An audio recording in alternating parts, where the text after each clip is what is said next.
I don't think he's got any, ZpuX has got any Dragoons out yet to scout this and destroy it. Whew, man, I've got to catch my breath. Sorry, I'm talking really fast, guys, but it's just got to keep up with the play. Okay, so we've got a robotics facility and Templar archives and a observatory being produced, so he's going to need that against lurkers, and that's usually what you expect the Zerg player to counter you with if you are producing a lot of Zerglings, a lot of Zealots. If you're using Zealots, you expect the Zerg player to build lurkers, therefore you want to get observers fairly fast. Yeah, it's generally the way to go, and lurkers are being produced right now, so we've got some morphing now. CaStrO has got some Zerglings at this secondary ramp.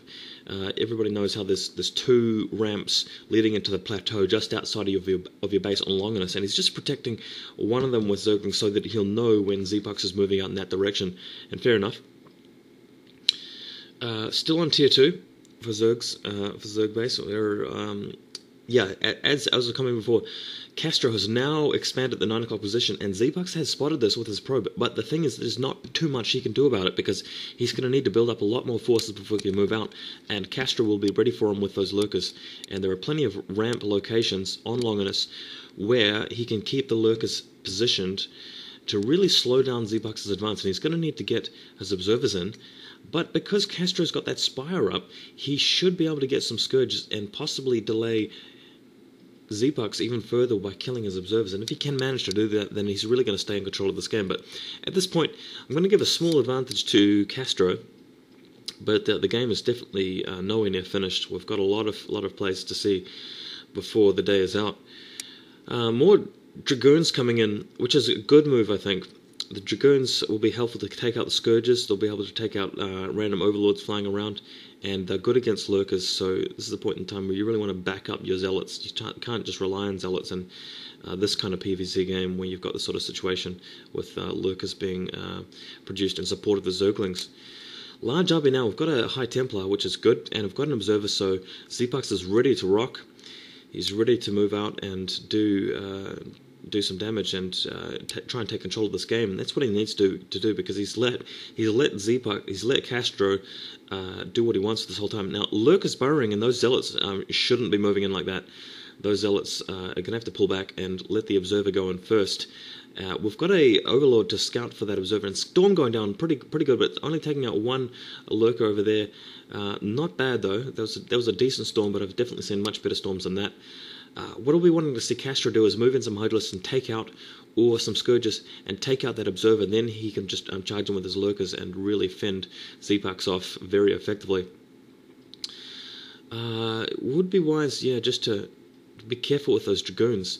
Oh my god, ZpuX is moving in to attack the sunken colonies, and CaStrO is ready to actually put the lurkers down. Great Storm going over all three of those lurkers, so this is actually good play by ZpuX, managing to save himself, but he's losing his Zealots fast, and those Zerglings are streaming in, and they're going to be easily able to take out those Dragoons. Oh my god, CaStro's done very well to hold this off. ZpuX has got some Zealots coming in as support, but they're not going to do that well. It's just a bit too late because CaStrO is successfully defended, and meanwhile his 9 o'clock is being bolstered with drones, no doubt. More Zealots coming in just quickly to try and consolidate his position for ZpuX. But I don't think that he can do too well, because with the lurkers there, he's going to need some Dragoons in support, and that's exactly what he doesn't have, because he's just lost them to CaStro's great defense earlier. And here are his Dragoons now, but just again, I'm feeling like everything's happening slightly too late for ZpuX. You guys will have noticed, sorry I was talking too fast, didn't manage to talk about the fact that we had a 12 o'clock expansion going up by the looks from ZpuX, and by the way, a hive going down for CaStrO, so again, he's just trying to stay one step ahead of ZpuX, and just keep fending him off until he's got the serious hive tech units. So CaStrO moving in now with only Zerglings. They won't be able to do that much damage against ZpuX here, but they will be able to fend ZpuX off until he's got more lurkers to plonk down in position to defend. So ZpuX having to retreat and just wait until he's got a sufficient amount of information, really, just to commit to that attack. He just doesn't want to charge in and lose his whole army, because then he'll be fucked, basically, if I'm allowed to say that. He will not be able to deal with CaStro's hive tech units. just going to take a breather, guys. I've just been talking too fast. I'm really excited about this game, by the way. It's going really well. A lot of gateways gone down for ZpuX. We've got +1 armor being researched. And a large, very mixed force here by ZpuX, taking out that Overlord. Well done. And a lot of supply now for ZpuX, and he's just moving into the other ramp. I like it how Castro is spreading out his lurkers like that. It's quite a good way of defending against storm attacks. At ZpuX, I feel like he's just on the verge of really committing to a serious attack here, and he just can't because Castro is defending so well with his just unit positioning and unit composition as well. And Scourge charging in to take out the, oh my god, Observer taken out by the Scourge. Oh, that's lethal. Castro's able to take advantage of this by moving in. Or should I say, Castro's able to take advantage of this by basically staying put and not moving in with the lurkers, moving in with the zealots, Zerglings, but not the lurkers. And ZpuX will be delayed even further. And all of this is just precious time for Castro. He's got plenty of time just to reinforce position and build more units. And huge group of overlords won't be taken out very easily, and they'll easily be able to scout for any observers. Here's the second observer coming in, so maybe ZpuX is ready to actually attack now. You've got to feel like, oh my god, Defiler, hold that thought, Defiler Mound out, so once we see some Dark Swarms, that's going to delay ZpuX even further, and it's going to be even harder for ZpuX to push in, so really got to feel like ZpuX needs to push in and actually take out at least one expansion right now.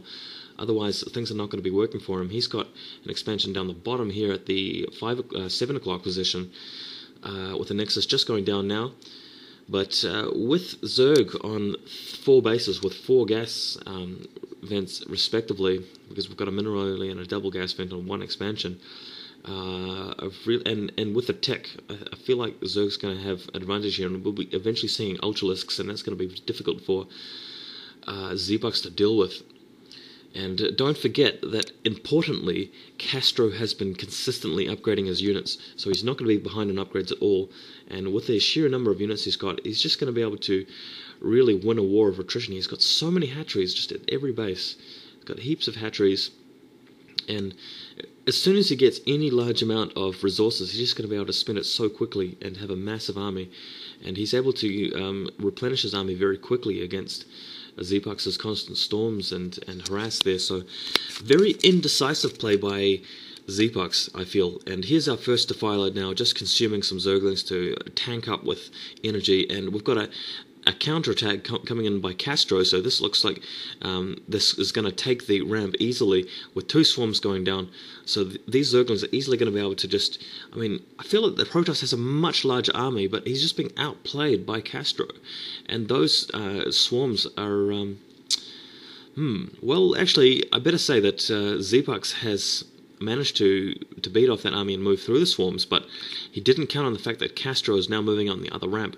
So yeah, things could be a bit difficult if Castro goes and attacks ZpuX main. But oh my god, I've got a large attack coming in on the mineral only from ZpuX, moving in with a huge number of troops. Oh my god, this is very violent and attack, and we're seeing a lot of carnage there. It wasn't a complete commitment though, because ZpuX is pulling back and allowing his range units to do some damage. Meanwhile, we've got a simultaneous single Zergling attack on the 12 o'clock position. That's all that Castro needs, because ZpuX has got no troops defending there. Those Archons getting lined up by those lurkers and just